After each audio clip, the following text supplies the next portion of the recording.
I'd like to introduce Dr. John Clark. John is from University of Arkansas. He's been there since 1980. He's an internationally known plant breeder, scientist. Released so many cultivars. You don't want to hear me, so I'm not going to read his whole bio here, but it's just incredible. So you want to hear him, so I'm going to go ahead and bring him on up. Dr. John. Okay, thank you.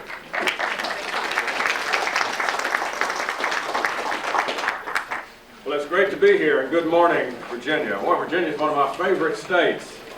You might say, well, you say that everywhere you go. Well, and no offense, I'm not a big fan of Oklahoma. I don't know where that is. Only about 25 miles from it. But Virginia is beautiful. You got a lot of diversity here in climate and terrain.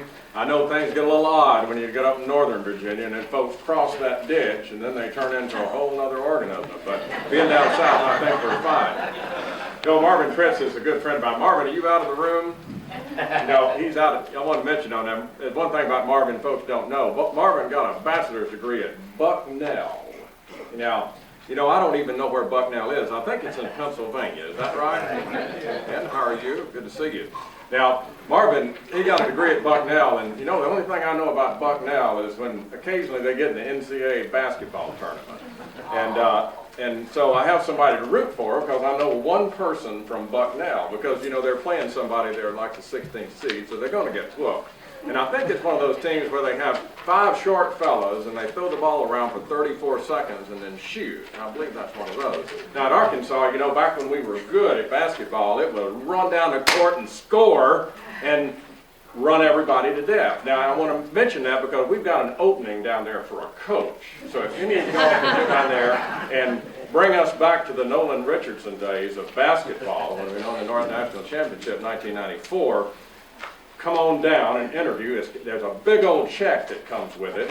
And I guarantee you, if you don't do well, you'll be released from your job quick. And so Bucknell and Marvin Fritz. Now, one thing last about Marvin decided to go to graduate school, so he decided to go to South Carolina, University of South Carolina, a Gamecock. Now, he went down there, and he couldn't understand what they were saying. He's from Pennsylvania, Ohio somewhere. So he had to go to Michigan State to go get a PhD. So that's his path. That's why he got here. But it started at Bucknell, and now he's a world-famous berry person. And it's an honor to share the podium with Marvin because even though he's the chair of the department, he's still got good sense. He comes up with good ideas. And I didn't think that was that funny, And he delivers things that you can use. So it's a treat for me to see him today. Virginia State. Now, this is an interesting place to be. I've never been to Virginia State. Back early in the year, I was working with some others to put together what's called a Specialty Crop Research Initiative grant. A few years ago, some of you are aware of this, specialty crops. We used to call it horticulture and minor crops. Well, folks up across the Potomac don't know how to spell horticulture. It's too big a word. You can't say it fast. And so specialty crops were created as an area of highlight in the 2007, eventually 2008 Farm Bill. Within that, the Specialty Crop Research Initiative, about $38 to $50 million to fund research to make small fruit and other specialty crop growers competitive and profitable. Not looking for subsidies, looking for funding for research. So this has been going on for a few years, and we were putting one of these together on Blackberry research back in the first of the year. Now, Virginia State, where in the heck is that? Well, in our team, we said, there is a fella up at Virginia State, Reza Rafi. You ought to get him in on this grant because he is doing great things as far as extension is concerned.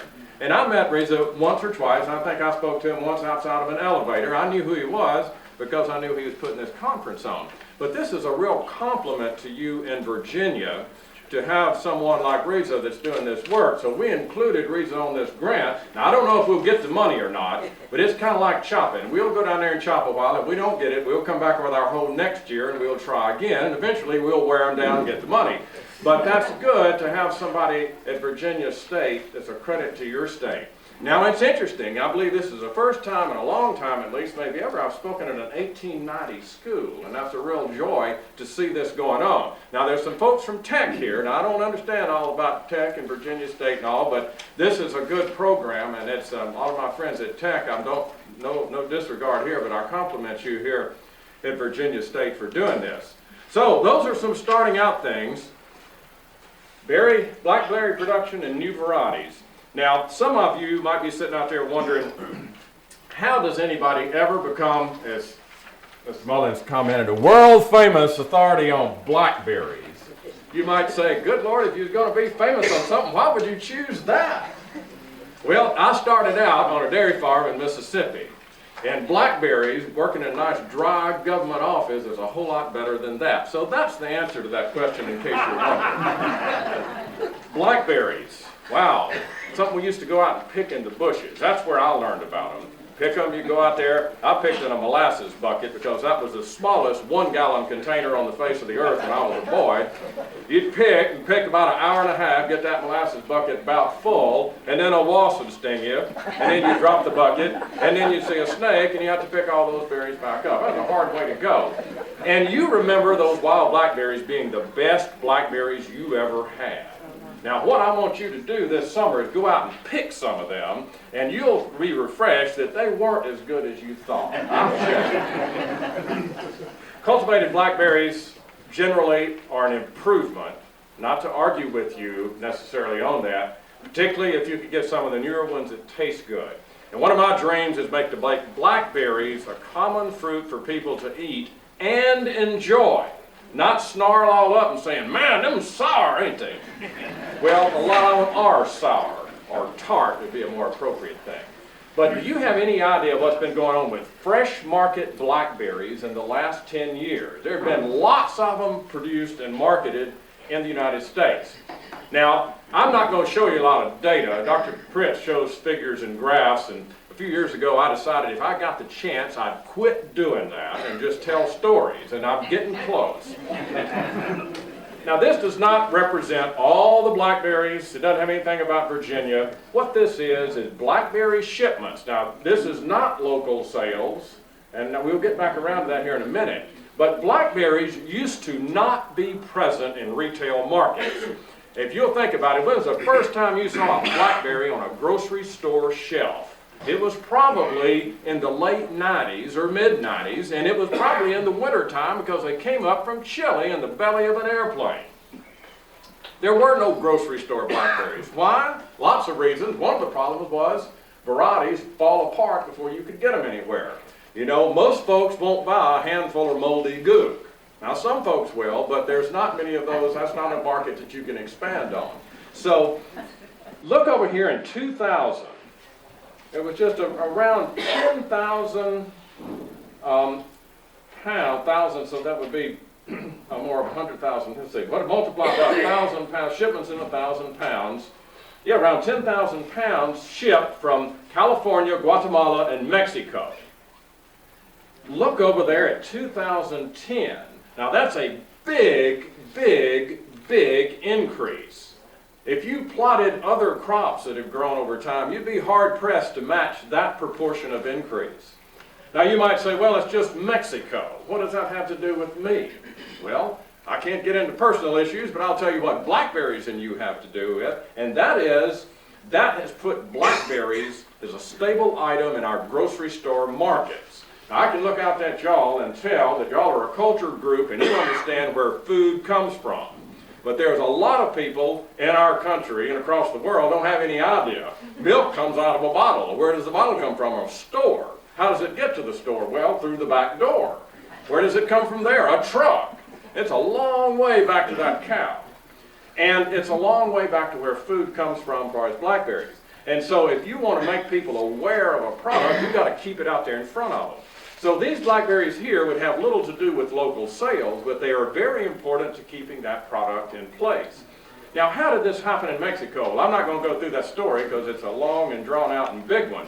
But about 70 to 75% of the fresh market blackberries in retail markets, not local stores, not pick your own, not farmers markets, are from Mexico. And that's kind of hard to believe. Now, is something out of whack there? Well, not really, because in Mexico you can grow blackberries from late October until June.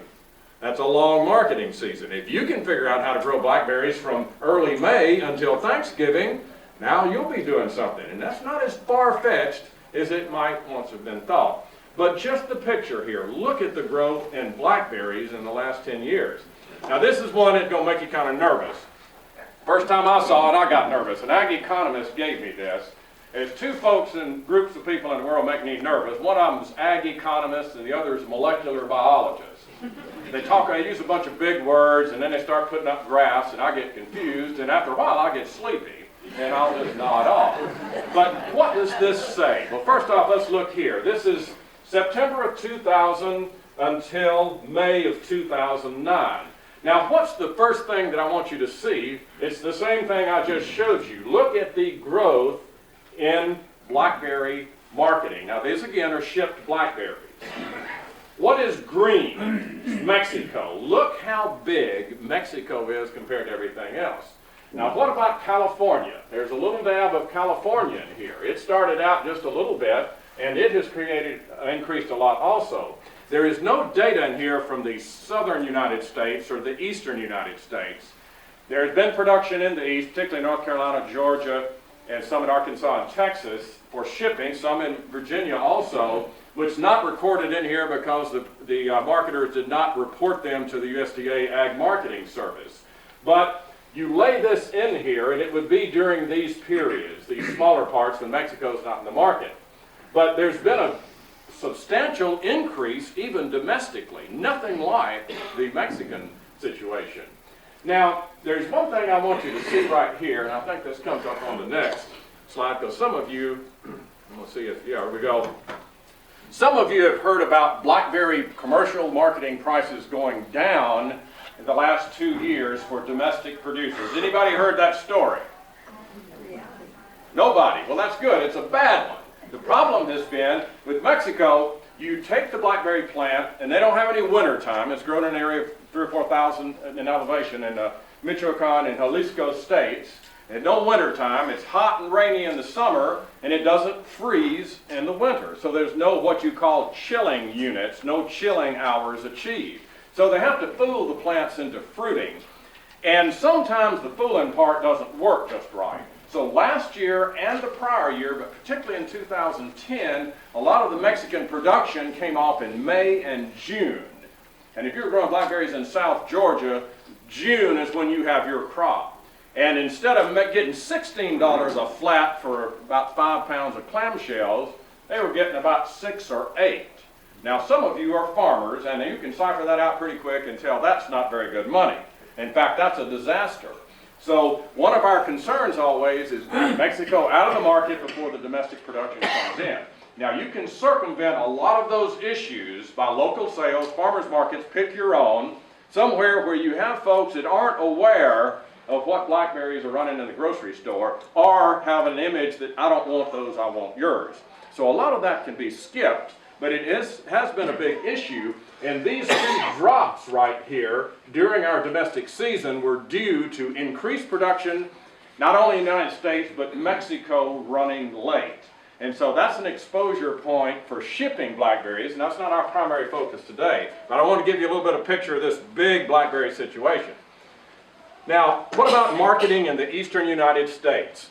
Well, I'm a big believer that retail is best. Go right to the pocketbook, not to somebody in the middle. And there's nothing wrong with marketers or brokers or shippers by any means.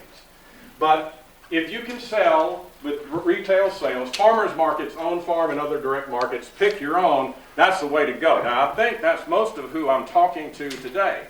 Now, you throw in there on top of that this notion of local sales and locavores. You know, you've got a lot of them in Virginia, and you've got a lot of people in Virginia got a little money in their pocket. And so it's a perfect situation for that. This idea of local sales, local produce has really caught on. You know, in Arkansas, if it's a home office of Walmart, you know, if something gets heard of where there's some money, Walmart's going to be on top of it. And there's folks down the street that are down there thinking about How can we capitalize on that? Now, what's local is a big issue. 40 miles next state, 100 miles, 6-hour drive, I don't know. You know what local is. And local is those folks that will come to your farm and pay a good price. So this is, of course, where we want to focus. Issues, always population. You got a lot of folks in Virginia, and I don't know about right here. I guess Richmond is here, so you got a lot of people. I know you have rural parts of the state. Competition, production's too great, sometimes too much for an area. If you expand outside of this, well, wholesale marketing is done by some, but you've got to be aware when that point is, because the dynamics change as far as the price in the system. The good part of that is, come and get them and the truck drives up, not 87 cars that you got to fool with everybody that gets out of them. Now that's good too, but sometimes about 52 you're tired of people and you don't want the other mess of them around your place. Now, what about the shipping market? It's had huge expansion since about 2004. So what happened here? Well, the Chileans got into this berry production, shipping these berries up here, raspberries and blackberries, particularly in the belly of an airplane, really expensive. Somebody figured out how to grow these rascals in Mexico for the off-season, and the major marketers in the United States looked around and said, well, boy, this is a wintertime party. How do we keep this thing going for our so-called normal season? So they encouraged producers to plant blackberries, and it tailed along with the blueberry production, particularly in the south, and became an expanded area in southern Georgia, south central North Carolina, a little bit in South Carolina, Arkansas and Texas, limited extent, and I know to a very limited extent in Virginia. Am I on the money there? I don't want to discount Virginia, I just don't know how it stacks up. So who is marketing these? Well, Sunny Ridge Farm is a Winter Haven-based company that really started, and in my opinion, started the Blackberry shipping business to a large degree. Jamara, VBM, those are berry companies. Nature Ripe is another company. Driscoll, Sunbell. John, again, you're here to talk about Sunbell, and Sunbell, as far as I know, is still the largest shipper from Mexico. Is that still true? It is. You're going to say it today anyway, right? But if you try to get an answer about something in Mexico, it seems to be, well, here's today's answer, but tomorrow it might be different, particularly if you talk to someone else. But Sunbell, another major shipper. So these are big berry companies that handle berries around the world, more or less year-round. Those are the ones that would handle shipping, not the ones for local markets. So, what about these market trends? What does it have to do with you as a direct marketer? Well, that's probably positive, because the direct marketer can emphasize quality attributes. You can say mine are fresher and mine are better, and you're probably right. That's not hard to do. No offense to the shippers. It puts blackberries in an impulse purchase item at a roadside. A lot of our folks think about something because they've got it on their mind. They've seen it before. And this really applies to folks that don't know too much about food sources. It can be a destination item. It can get traffic to your place. And benefits of promotional and research efforts that support shipping markets will spill over to you. So having blackberries out there in this grocery store is a plus to you. Folks are eating them. Now, one thing I want to say that's not in my text is blueberries continue to explode as a high-volume crop. There's a big reason for that. They're good. That's the fundamental reason.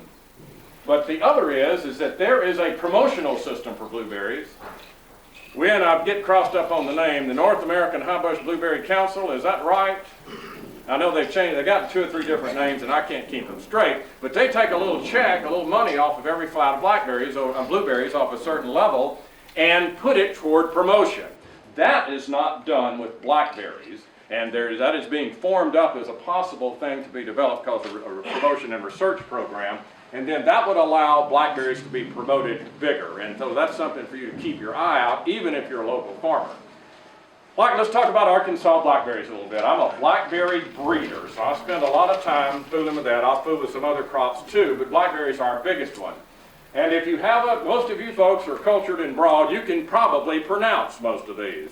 I noticed Dr. Critz said Washita a while ago, and that's not right. It's Washita. Now, y'all going to be able to handle that. When I released Washita a few years ago, I found out folks in Oklahoma couldn't even pronounce it. But Washita is the top seller of the Arkansas varieties. About 35% in the last 3 or 4 years, over 1 million plants. It's kind of hard to believe how well it's done. It has done well from coast to coast. Dr. Pritt's data did not look as good for Washita compared to Chester. Now, no offense here, but one issue with Chester is you can get too many of them in some situations. Would you agree? Sometimes, not always, okay? Washita does not have the yield potential, let's say, of Chester, because Chester is the highest yielding blackberry I have ever seen. And it's not up here because it's not from Arkansas. But if you don't hear anything else, Washita is one that has really done well as far as sales go. And this is not promotion, this is what somebody bought over a period of time. It's a little hard for me to believe. It's been a key part of this expanded production. Navajo is down here a small part. You might say, well, why is that? One issue with that is Navajo's patent has expired. These are patented varieties, and when you buy them, if everything's done right, there's royalties paid on them. And since the patent has expired, we no longer take up royalties, so that piece of the pie is smaller, even though there's still more than this planted. Natchez is our newest thornless, and 500,000 plants or so out there. Kind of some mixed results I'll talk about with it. And you might say, well, how many thornies are there? Well, Chickasaw and Kiowa are our two top thorny varieties right now, but the numbers are a whole lot lower. Now, why is that? Well, they're not really good for shipping, for one thing, and that's driven a lot of this. The second thing is they got thorns. Most folks don't like thorns. Not everyone says that. I remember I was talking to a fellow down in Mexico one day, and I was saying, well, how important would thornless varieties be there? If you've ever been to Mexico, they have the world's thorniest variety called tupi. It's from Brazil. And it has so many thorns, it will hurt itself. One of the problems is the wind blows and pokes holes in the berries. And I don't know if y'all hear much about that or not, but I know in windy areas that's a problem in Mexico. And I asked him, were thorns a concern? And he said, no.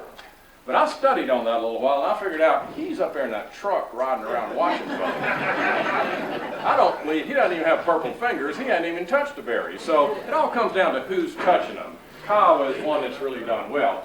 And then finally up here, our Primarch fruiters, as we'll talk more about that in a little bit.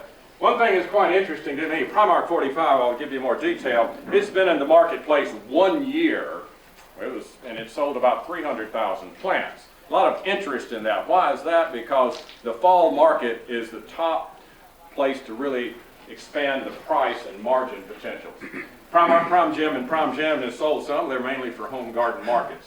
Well, what's the main thing there? About 3.5, almost 3.35 million plants planted. That's a lot of blackberries have been planted. And how much does this amount to? It's hard to estimate because some of these go to homeowners, of course, but that looks about somewhere around 2,400 acres. And there's a lot of these that this doesn't account for Chester or Triple Crown or Doyle or any of the others, and a bunch of Navajo. So that's a lot of new blackberries, and Washita is the biggest seller. So a lot of increased production, but this is what people are buying. So let's talk a little bit now about some variety specifics. The title says this is production and varieties. I can tell you right now, it's varieties, because that's something that I've claimed to know something about. I claim to know enough about it so I can get my check every month. How to grow them is not something I'm getting into details today. Now those blackberries right there are mighty big. You know, that's a knife and fork situation. Now, I haven't done this yet, but I'm fixing to. I'm going to get about a 1.5-year-old child out there with the biggest blackberry we've got, so the blackberry's bigger than the hand. That actually is a great big blackberry in the hands of a fairly small lady from Colombia.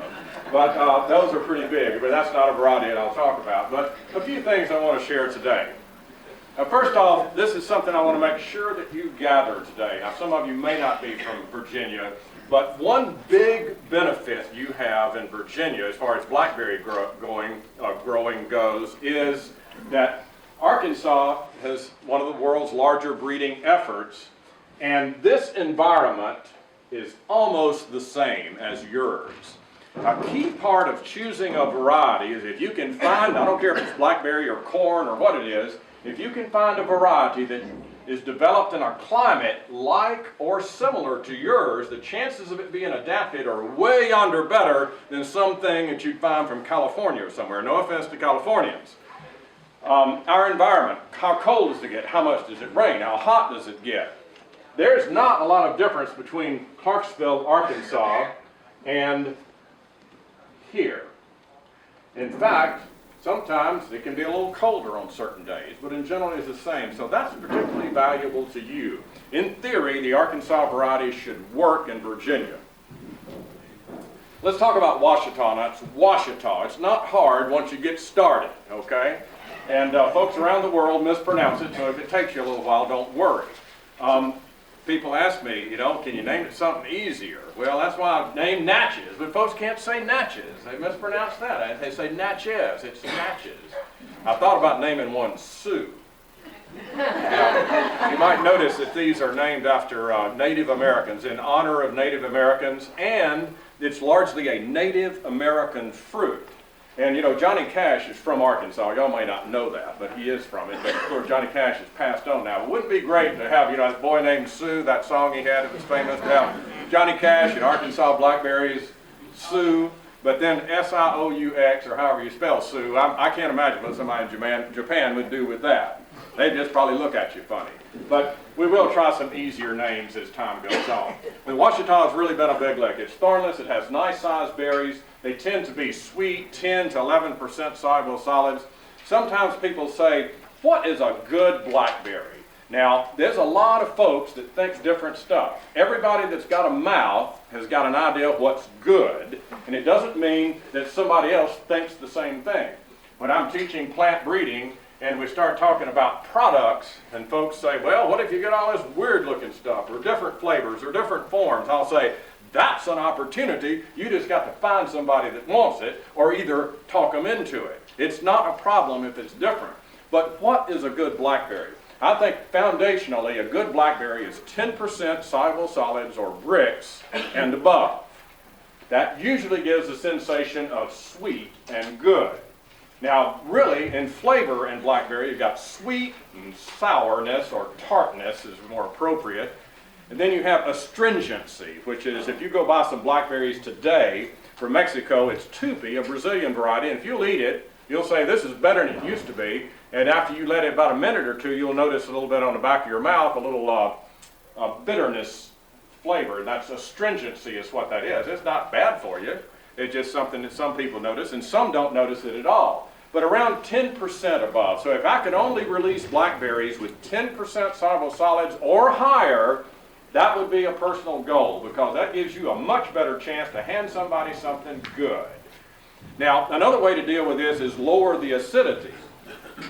But if you lower the acidity too low, it often takes away the flavor. We have what I consider low acid blackberries. Janice Huntingberg, president of Sunbell Farms, came to visit me one day, and I handed her a low acid blackberry. Now, Janice is from Chicago, right? Washington. Chicago, too. Yeah, well, Washington, that's across the creek. That's up north to y'all, right? And anyway, I could tell she threw her nose up real quick. She did not like it, because even though it was sweet, the lack of that tartness took away what she thought was essential flavor. So I see a lot of folks, and I hand them a lot of stuff, and I watch how they react to things. And some folks think low-acid blackberries are great. Some think they're flat and of no value. So once again, we'll try to exploit those angles to make them sweeter, or to taste sweeter, at least the perception. Navajo comes off for us about June the 12th. So it's not our earliest, it's more of kind of our mid-season. When Dr. Joe Moore started the Arkansas breeding program in 1964, the idea was to push blackberries back up against matted row strawberries to keep folks coming to the farm. Now we're trying to pull that rascal back the other way. It's a perfect government job. You work on it forever. But Washita is about the 12th of June, and it's a good yielder. We seldom see white drupes, which we'll talk about a little bit later. It's about as good as Navajo for post-harvest handling. What I mean is pH up here, post-harvest handling. We like for them to store for a week and stay black, not leak, not rot, not get all soft and gooey. And that can be done and still be good. Navajo is about the best. But Washita is the largest selling variety and the most impressive record of sales. Someone says, all right, I only want one. Which one should I plant? Well, I'll say Washita because of its proven record. Now, it's only been out for what now, 7, 8 years, which is still kind of new, but it has not displayed problems. As my old good friend who's now gone on to bigger things, Stanley Scarborough, worked for Sunny Ridge Farms, he said one problem with Washita is you can get a whole lot of them too quick, particularly when there is a big market and you're trying to move truckloads of them. But it's had a big impact. And you look over at the berries and you might say, well, they don't look that impressive to me because they're not that big. Well, they're 6, 7, or 8 grams. One thing you can notice is that they're shiny, and they tend to keep that attractiveness. Shiny berries catch people's eye. This kind of round, it's not something that grabs everyone's eye. And this is an erect cane of Washita. So if you're growing Arkansas blackberries, we usually have a trellis somewhat like Dr. Pritt shows with a wire on either side, and then these would be tipped about this high. That's critical in growing these. If you let them keep going, you're going to end up with a mess. Then you're going to have blackberries. The only benefit you'll have with this, and it won't have thorns when it turns into a thicket. What about Natchez? Natchez is a newer variety released in 2007. It's earlier. The idea was to replace Arapaho. I'm not going to talk about Arapaho today here because I don't think it's the best choice for Virginia. Now, when you go and make big old statements like that, you end up being wrong. So if somebody out there is financing the world of growing Arapaho blackberries, well, you know more about it than I do. But in general, it's our least hardy of the Arkansas varieties, which means in your case, it will have cold damage first. It was our earliest, about 5 of June, so about a week before Washita, and Natchez was put in to replace it, because it is way under better in a lot of ways, although Arapaho is actually better in the deep, deep south of Arkansas in performance. It yields well. We seldom see white drupes. The flavor is good. It's around 9.5% soluble solids, which is not as good as Washita. And some of the berries, particularly early in the season, can be tart. Now, I've eaten them, they've been tart. I've eaten them and they've been the best thing on the farm. And I go back next week and they're tart. And the next week they're the best thing on the farm. So I don't know what's going on there. I'll talk about that a little bit more. The post-harvest potential is good. It's not as good as Washita. There have been some cases, some reddening showing up. Local markets, that's not going to be an issue because you're going to move the berries pretty quickly. And there's been some variation in commercial success. Now, this is what Natchez looked like. Now, folks, that's pretty. When I first came along and decided to release Natchez, I thought, if you could put that thing in a big old wide clamshell and put it in front of someone, nobody would want to buy Tupi because this looks a lot better. It's an impressive berry. You know, something about this berry that's hard for me to believe is the first ones I picked that tend to look like that, and the last ones I picked tend to look like that. Now, I can tell you from a plant breeding standpoint, it's hard to make the last ones as big as the first ones, because normally they just fall off in size. So this is something that we've experienced a lot of. So it's a nice, long, elongated type berry. It's around 9 or 10 grams. This doesn't going to show up real good, but these are unripe berries. What do I want you to see there? That is a lot of berries. That is a tremendous yield there. Growers, this case, this is in South Georgia, they wanted something that was probably lower chilling and grow better. They wanted a whole lot of them. They wanted them to be bigger. They wanted them to be post-harvest handleable. Well, we got it, and the rascal makes too many in some cases.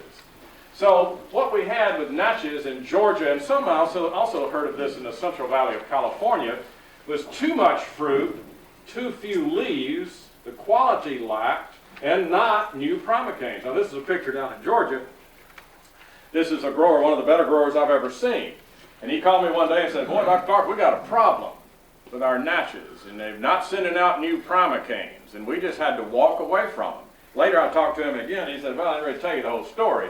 We had picked 3,500 flats, which is around 15 or 16,000 pounds, and left that much in the field.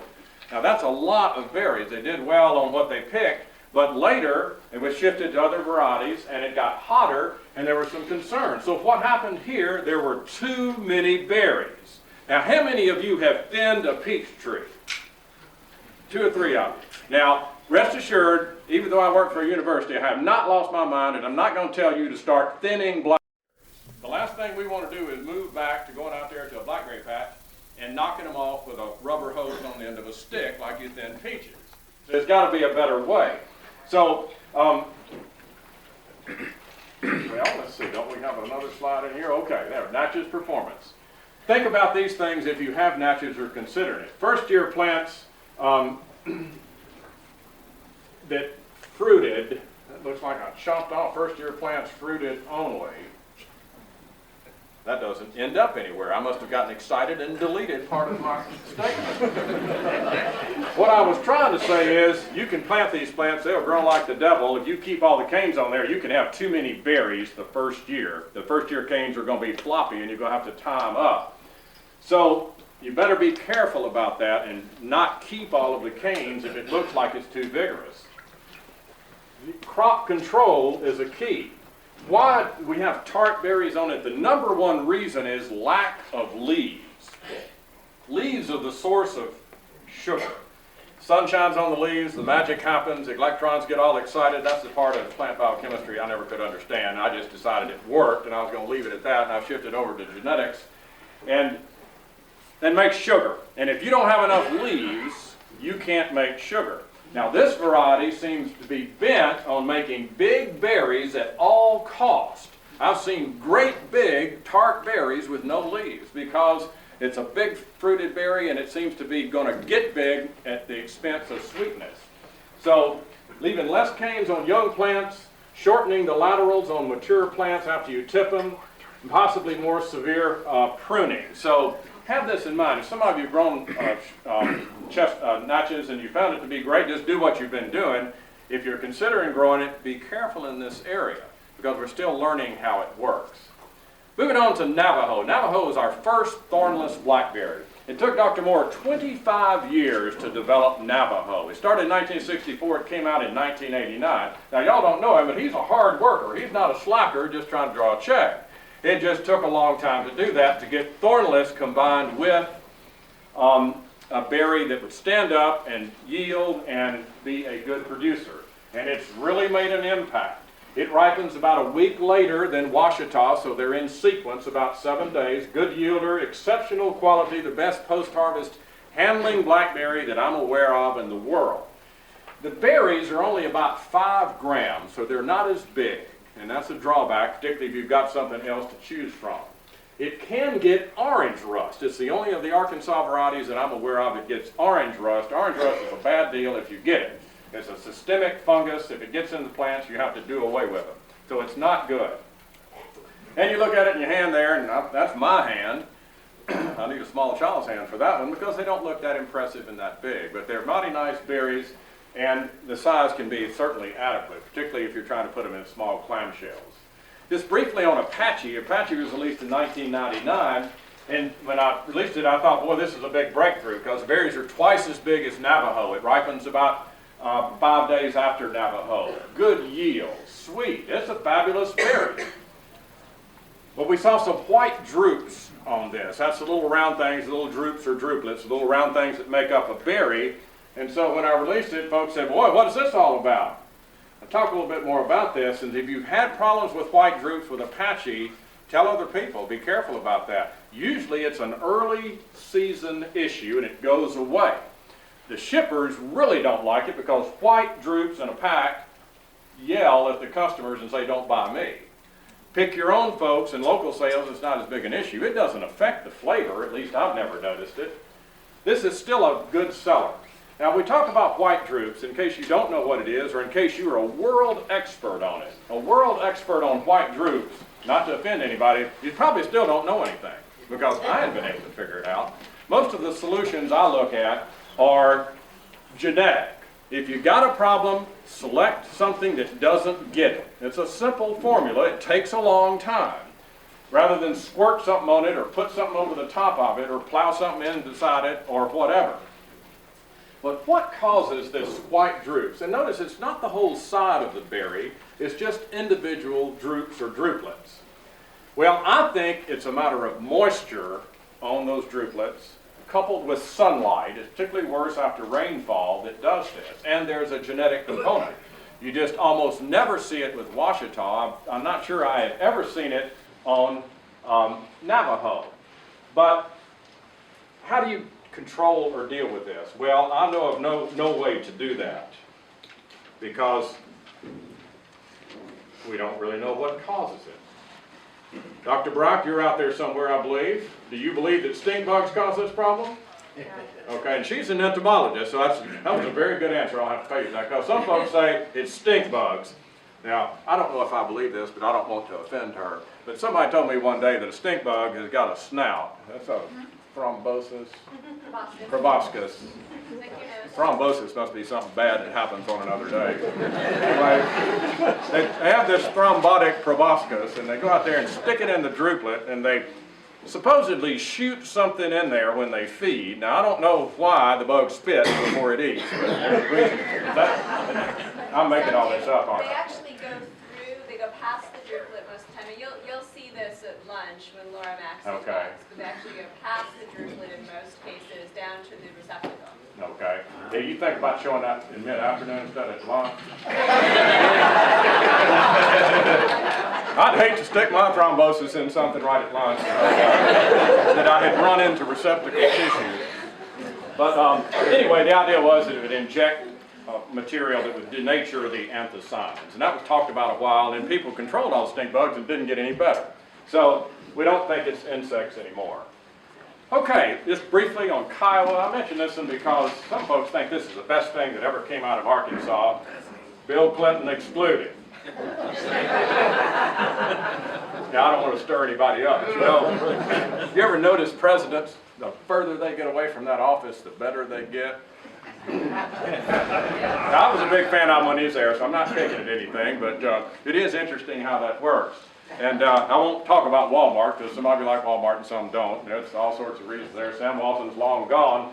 But Kiowa, some folks feel like is the best thing we have. It's thorny, but it makes great big old berries, about 15 grams. It ripens about the same as Washita. It's not a shipper. It's better than Choctaw or Shawnee, but nobody grows those probably much anymore. And it's lower chilling. That doesn't mean anything to you, but it's a big berry. It's not my favorite to eat. Some folks think it's the best one also, but it's one that still sells, and if you just need a character adjustment, that means you need thorns. You might consider getting this one. Now, the USDA started a blackberry breeding program, it's probably in the 60s. A fellow named Jack Hull started it in Carbondale, Illinois. Now, I don't really know how they chose Carbondale. Y'all remember Senator Dirksen? Those of you that have gathered mass amounts of wisdom know who Senator Dirksen is. He's long since gone. Folks probably don't even hear. A lot of folks in here don't even know who Paul Simon was, and he probably took Dirksen's place. But he was a senator from Illinois. They named Dirksen Thornless after him. He was a famous fellow when I was a kid. I never knew anybody named Dirksen, but I assumed later that he had a blackberry named after it. And it's a sister or brother to Chester. Chester was developed the combination of southern Illinois and then Maryland, where Dr. Gene Galetta finished out its evaluation and released it. Chester is probably the most important fresh market blackberry in the world, with the exception of Tupi in Mexico. And I'm not going to talk to you about Tupi. You don't want to hear about Tupi. Thorns and all sorts of problems, I believe, for you. Now, Chester is later. For us, it ripens about the 10th of July. So it's on into July, maybe a little later for you. It's a tremendous yielder. It makes berries and berries and berries and berries. It'll make twice the yield of the Arkansas varieties, at least in some cases. Flavor fair to good, among best USDA thornless, 8 to 9 soluble solids. Now, that's kind of a code word, so some folks don't like it. Now, one of my interests in blackberries is trying to grow blackberries as an item of commerce. Happy consumers, wealthy farmers. Y'all are getting suspicious, wondering when I'm going to bring the policy out, aren't you? Well, that's kind of a far-fetched dream, but if you don't throw the ball way out there and try to get to it, you won't really have much to shoot for. But blackberries are a way to do it. I have concerns about Chester, even though it's an exceptional variety. It really does well here. It's probably perfect for your environment. I'm always concerned about, can Chester grow the market? Now, the United Kingdom is kind of an interesting place. Over there, the retail marketers control the situation. And they have a lot of specifics of what they will allow you to sell them to sell to someone else. And they're really mad about Chester because Chester cannot build the market there. And that's the biggest concern I have here. Can you expand with Chester? And because of mainly about well, a lot of folks not real crazy about it, but it is a fabulous variety for production for Virginia. And then Triple Crown. Triple Crown is a really good berry. How many of you think Triple Crown is the best blackberry available? Several hands. A lot of you hadn't had it. It's also from the USDA program. It was the last release there in the 90s, the late 80s, early 90s. One of its parents is an Arkansas selection that was crossed. And the biggest problem with Triple Crown is post-harvest handling does not appear adequate for shipping. Now, if it's good enough for your local market, it's good. It'll make a lot of berries. It tends to ripen after Apache or so. And it's sweet. It's really an advance over the other USDA thornless. But I want to make sure you see this because generally it's considered too soft for shipping. If you go hold them a long time, be careful with that. Primocane fruiting. Dr. Pritz talked about this concept. Let's go on and talk a little bit about it. Now, blackberries, a little different, and raspberries, categorically the same thing. They're in this family Rosaceae, the genus Rubus, and they have a perennial root system, lives year after year, and then the canes are biennial. The first year they're called primocanes, and all the blackberries that most of you have seen, the second year they flower, and then they're called floricanes. So primocane fruiting is like Caroline red raspberry, fruits on current season canes. Floricane fruiting means they go through the winter. Now, people have asked me, when do they change? And I'll tell you, February the 19th.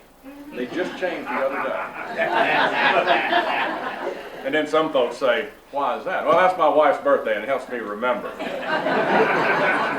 And for those of you from the Southern Hemisphere, it doesn't work down there. You'll have to find somebody else to name it after their birthday.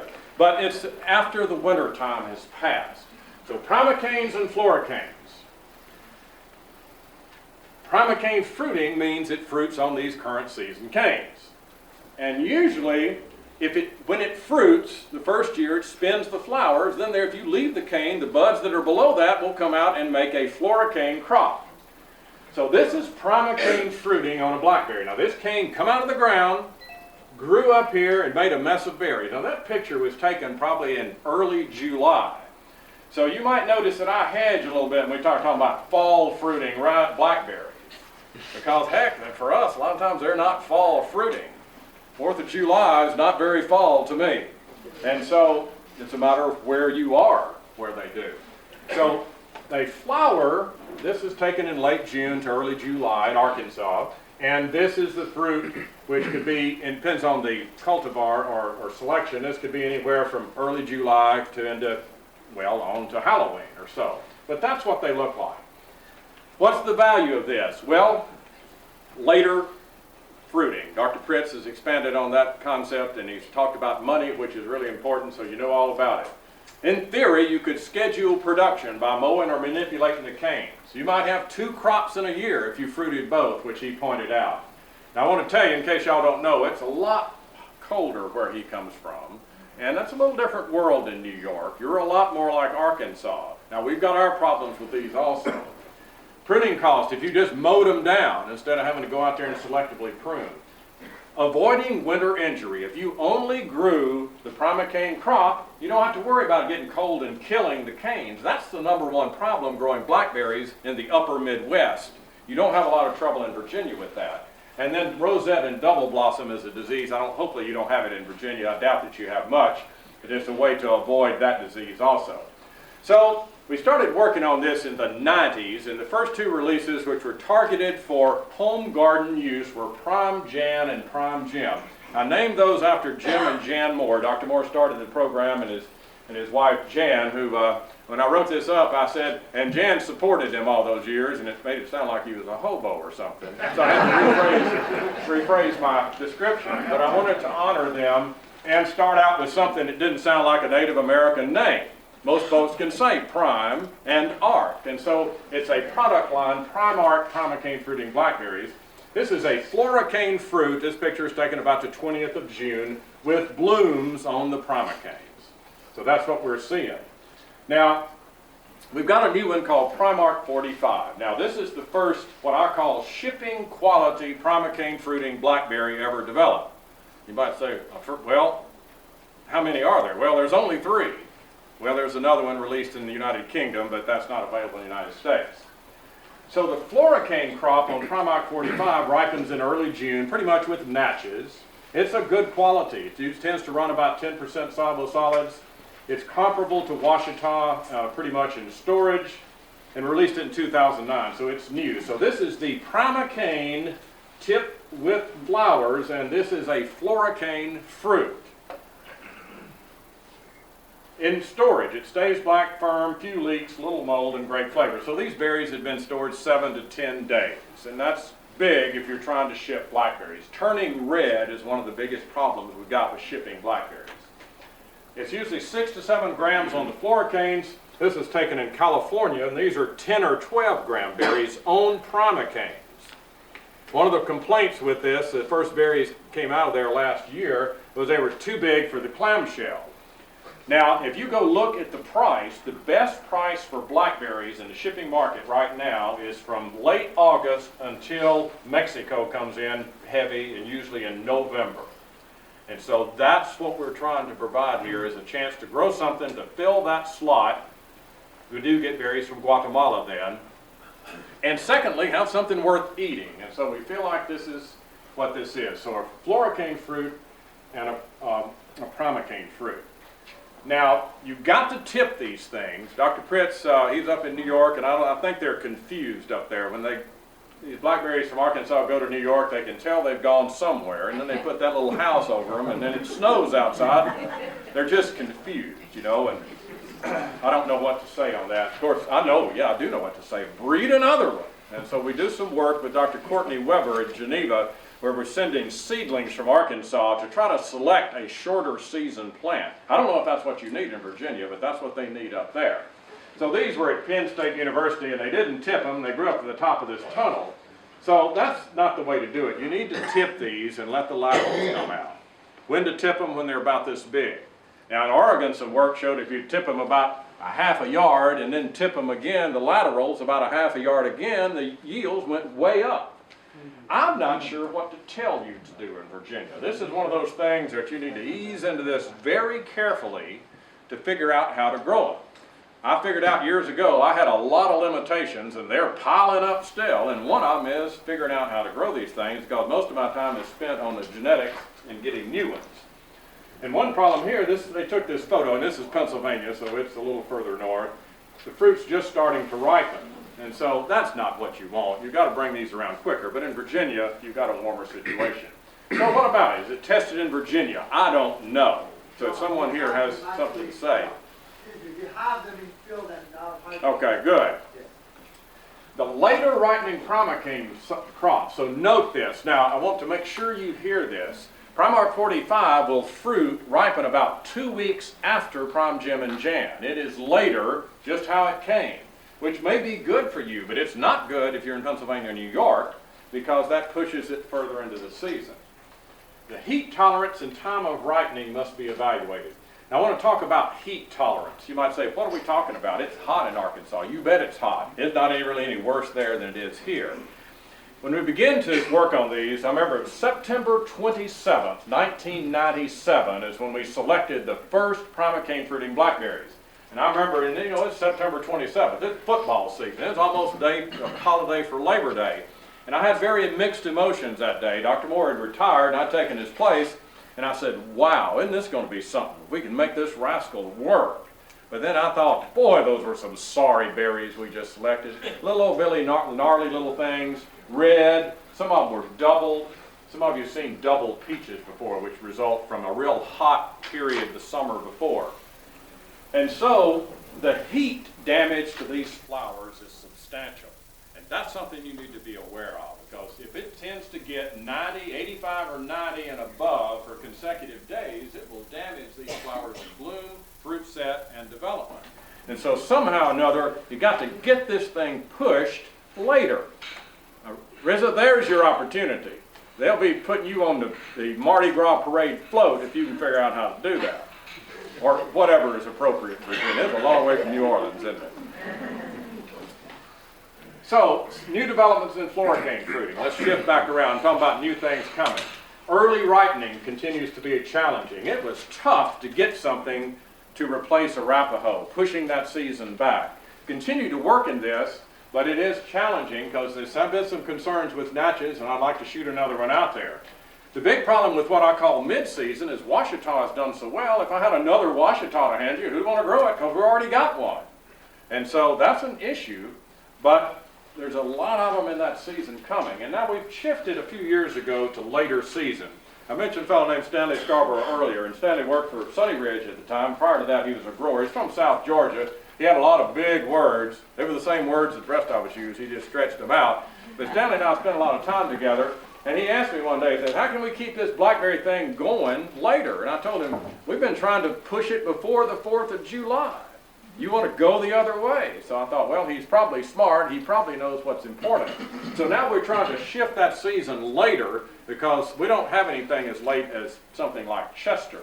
So that can be done. It just takes time. Now, one thing that's really exciting is thornless primocane fruiting. It didn't take 25 years or 20 years to come up with a thornless primocane fruiter. It came a lot quicker. I don't know if it's serendipitous or luck or genetic segregation and a nulliplex tetraploid background. It's probably that last thing, wasn't it? That's kind of like a thrombosis, I guess. So anyway, we're able to recover that pretty quickly. And this is what primocane fruiting looks like in a moderate climate, this more in coastal California. That's a lot of berries, and this picture is taken in September or October. We don't see that in Arkansas. We have to extrapolate that. But thornlessness is coming. I'm not saying we won't have any more thorny primocane fruiters, but we might not. Now that'd be okay with y'all if we took the thorns off, right? Everybody gonna vote for that? We don't have any pickup truck growers in here, okay? I've told you different stuff today. The message is there are opportunities in blackberries. People are buying them. They'll buy more. They'll liking them. We're trying to make them better. You as a grower, the ultimate supplier to make the magic happen. I'll answer questions about blackberries now for a little bit, Chris, if that's okay, because I feel like my most important topic today is blackberries. So did I tell you too much? Any questions? Yes, sir. What distance do you plant to plant that's good from the ones that you had bought? Maybe mediocre. Well, now normally if somebody says, well, we want to plant just flat planting, I'd say 3 feet apart. Okay? Now, that's not what you're asking. Cross-pollinate. Oh, we don't worry about cross-pollination. It's one big old happy family. They'll pollinate themselves. So you don't have to worry about interplanting or anything. No muscadine grapes, no rabbit eye blueberries, no hocus pocus, no apples. Just plant them. It's one big old party as far as blooming. They're self-fruitful is a more technical term. Some of y'all are worried about this stuff that I'm saying. Yes, sir. Well, you know, I've never tested Doyle. I was very interested in Doyle data that Dr. Pritz showed. Doyle was from Indiana, released in 1974. It has an unknown parentage. It looks very much like a USDA thornless type blackberry. It didn't come from USDA. It was a private breeder, Mr. Doyle, Tom Doyle. And I have tasted it once in Oregon. I don't have it. What I know about it, I was asking Dr. Pritz, because he had it, and I figured somebody had asked, and I just don't know much. I asked him about fruit quality, because, you know, will it hold up to get to someone's mouth, and when they put it in there, will they smile? You know, those are fundamental questions to answer, along with how much money you can put in your pocket. And he indicated that there were some concerns with fruit quality. I noticed the berries were around 5 grams or so. So, Doyle, you plants are pretty expensive, is that right? Mr. Doyle, are you out there? Mr. Doyle's son travels and promotes Doyle on us, and he could just tell us. But I just have not had it, we have not stored it to see how it holds up. And I'm always interested, even if you don't want to ship them, that they hold up in case maybe it rains and the folks don't show up at the market. Because you can get a whole lot of something quick. So I can't say too much. Does anybody in here have a comment on Doyle to bring out information I don't have? There's a guy out in Nebraska, I believe, who's growing in a greenhouse. Nebraska. He sells all these. Okay. Growing blackberries in Nebraska in a greenhouse. Okay. And orange. And what? And orange. And oranges. Okay. That is an innovative individual. Yes, sir. What's your favorite flavored blackberry, and also is there anything that you don't like about this new Primarch? My favorite one, you know, if I can get the right day, I'll go pick Natchez, because I really like it. It has some flavor to it that I really like. On those days it's tart, I'll throw my nose up and come back till it gets sweeter, and I don't know what that is. I really like Washita also. Most of you, I guess all of you know that these are what we call eastern blackberries. So they taste like the blackberries we went out and picked. Western blackberries, like Marion derived from Oregon, they have a different profile of flavor. So these are all in that category. There's some others that I like that only I have access to, and I don't need to bring them up as far as numbers. But I have, you know, one problem I've got is, I go down on Sunday afternoon to Clarksville. It's 90 miles from Fayetteville where I live, and I start working on blackberries. So, you know, about Thursday when I'm ready to go home, I don't want to pick any more blackberries. I'm sick of them. I've got, as Otis Campbell would say, I have a snoot full. Now, some of you don't know who Otis Campbell is, but if you think about the Andy Griffith Show, he was the fellow that came in and let himself into the cell. Yes, ma'am? Where do you buy the Washita? Well, there are a whole bunch of people propagating Arkansas varieties, and if you went to uaex.edu, that's the Arkansas Extension Service website, and then find your way around to icons, and you'll find licensed propagators. There's a mess of them. The biggest growers tend to buy tissue culture plants, but I'm not going to get up here and say the others aren't okay and get all tangled up in that, okay? It is good to ask of these tissue cultures, or how close are they to that, to make sure someone's not selling you plants that were dug up out of a field 5 years old loaded with viruses, okay? But there are a lot of nurseries. I'm not aware of any big nurseries in Virginia. They're selling lots of plants. We have some licensees there. There's lots of sources. Thank you. Yes, sir. When you're doing a post-harvest evaluation, what temperature are you evaluating? 5C, which is about 36 or 8 or so. We try to have one temperature, and we put them in there for a week and then come out and roll them around on a paper towel to see if they leak, feel them, see if they're soft, look at for mold, and see if they're red. And those are the criteria. And I don't do it. Somebody else does that because I either don't have the patience or the time or something. This takes a whole bunch of work, and even though I'm in nice out of the sun right now, I have to stand there a lot doing that. But we do that for the ones that are good. Most of this stuff just gets thrown away. Most of what we develop is trash because that's the way genetics works. Other questions? Yes, ma'am. What would you recommend as a cover crop between the rows of the blackberries? Well, you know, I wish somebody else would answer that because, you know, I'm working plant breeding and genetics, and when I go to wandering outside my little circle, then I get bit. Okay, what would someone say is a good cover crop between the rows of blackberries? About white Dutch clover. Okay, we used to put Kentucky 31 fescue. We put that there until the Bermuda grass came and took it over. You know, Bermuda grass grow like the devil in a blackberry patch, but I bet if you put a bunch of heifers out there, it'd all die. Seemed like when I was a boy, we were trying to grow Bermuda grass, and when I became a blackberry breeder, it seemed like that's when it took off. It was like slow-release fertilizer. Yes, sir. Does Primarch 45 act differently its second year? Well, I know Primarch 45 better than anybody else, but we're still getting to know each other, you know. And let's talk about blackberries in general. Now, when we say they're upright and erect, the first year they grow semi-erect or flop around depending on the variety. And the second year is when the canes come upright. Primarch 45 is pretty erect in many cases the first year. I've seen it in California the first year and it just grew straight up. Now, it looked like they like California better than they like New York. I guess a lot of people would say that. That's why there's so many folks out there. They're all balled up out there. Now, Nebraska's going to fall off in the ocean. There are going to be a lot of people swimming to shore. But it tends to be a semi-erect, like the other Arkansas varieties the first year. And then after that, it's quite erect. It's much more erect than Natchez. It tends to grow straight up. It's a pretty much straight up grower, okay? We had no flowers on it. Okay, now you've gone to meddling around to another topic I didn't understand. Now, some of you, and I'm not poking at you on this, this is another story. Now, I think the real question is, do you get a crop the first year? And I'm speaking to Virginians here and related states, and I'm going to say no. But you might say, but I planted Heritage Red Raspberry and I got a mess the first year. Well, that doesn't happen here.